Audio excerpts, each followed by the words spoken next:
হযরত মাকাল ইবনে ইয়াসার রাদিয়াল্লাহু তাআলা আনহু থেকে বর্ণিত, তিনি বলেন, নবী করিম সাল্লাল্লাহু আলাইহি ওয়াসাল্লাম বলেছেন, ধৈর্য, সহনশীলতা ও উদারতাই হচ্ছে ঈমানের মর্যাদাপূর্ণ দিক।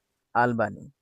হযরত আনাস রাদিয়াল্লাহু তাআলা আনহু নবী করিম সাল্লাল্লাহু আলাইহি ওয়াসাল্লাম থেকে বর্ণনা করেন, নবী করিম সাল্লাল্লাহু আলাইহি ওয়াসাল্লাম ইরশাদ করেছেন, তোমাদের মধ্য হতে কেহই ঈমানদার হতে পারবে না যতক্ষণ না সে তার ভাইয়ের জন্য তাই পছন্দ করবে যা সে নিজের জন্য পছন্দ করে।